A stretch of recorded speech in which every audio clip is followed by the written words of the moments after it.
Great morning guys. So for today's video, nandito tayo ngayon sa Honda Big Burst Mindanao Avenue, Quezon City para tingnan yung mga available units na nandito.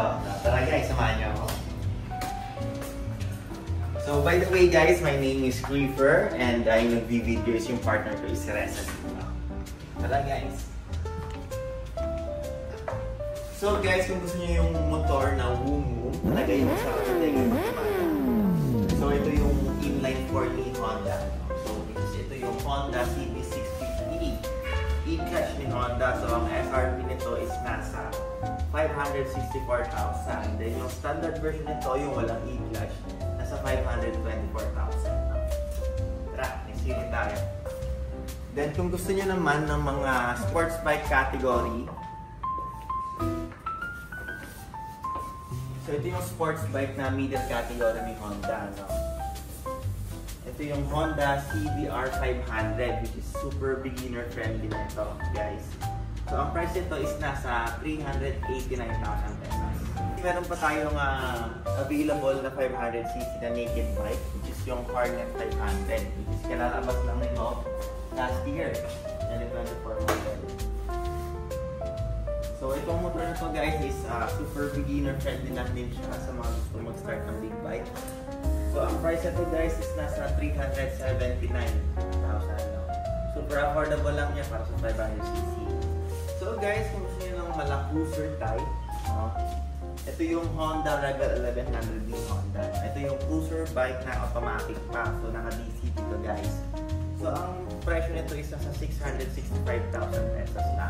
Then, next unit natin guys is itong, so ito middle category lang din ito.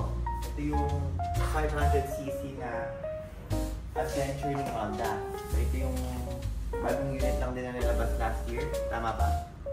So, ang price nito guys is nasa 409,000 pesos. Makuha nyo ng adventure bike, pero mura lang.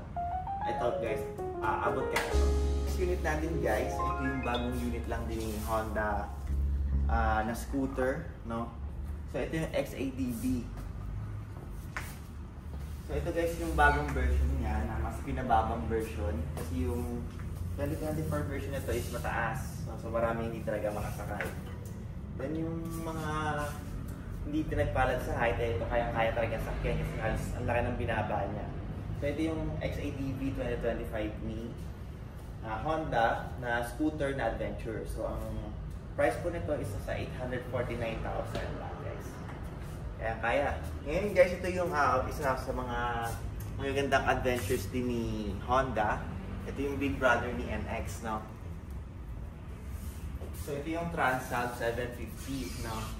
Kung gusto niyo ng adventure tapos gusto niyo mag-trail, so bagay din talaga tong unit na to. So ito yung mga pinagpalad sa height, no? So mataas din talaga siya. So ang price ito guys is nasa 598,000. So yun lang po yung mga available natin na units na nandito sa branch. So kung gusto niyo po mag-avail ng mga units namin, bisita lang po kayo dito or kontakin niyo po kami ng partner ko, which is si Reza. So lahat din po ito guys is available for financing. So yun lang guys, maraming salamat, magandang hapon.